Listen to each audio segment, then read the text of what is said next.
How long have you been doing this? About 5 years now. 2 years ago, Liz Rogers borrowed $300,000 from the city of Cincinnati. The city also gave her a $684,000 grant to open her restaurant in the Banks.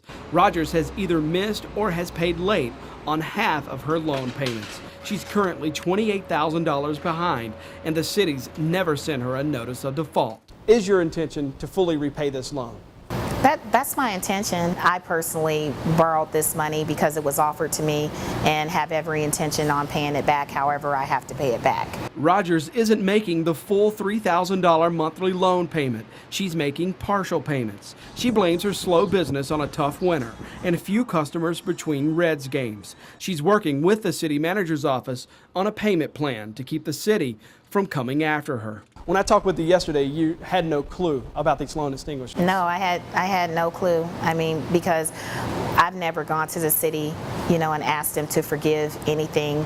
I just had no clue that those practices even took place. Rogers is behind, but not as far behind as the $500,000 loan given to the people in charge of this building. City records show Goodall Properties Limited is $230,000 past due.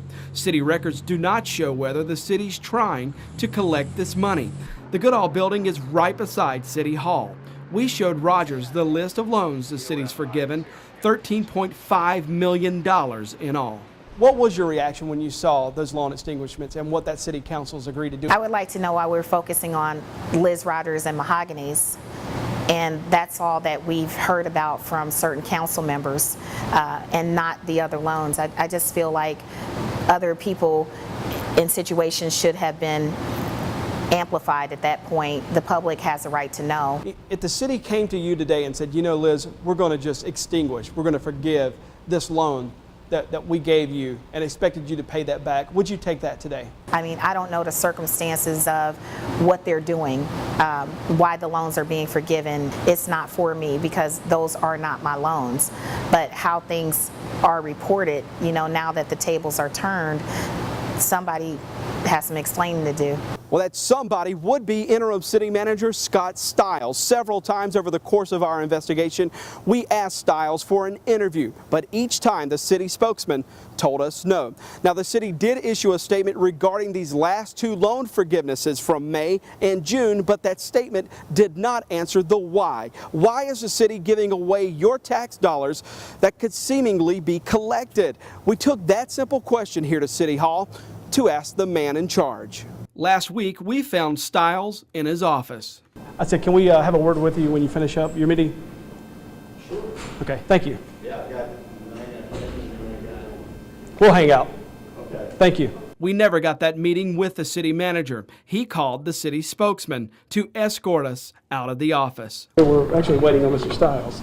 He's not going to be interviewing with you today. He's not? No. Just like we told you. Come on. Just like we told you. You did get the statement.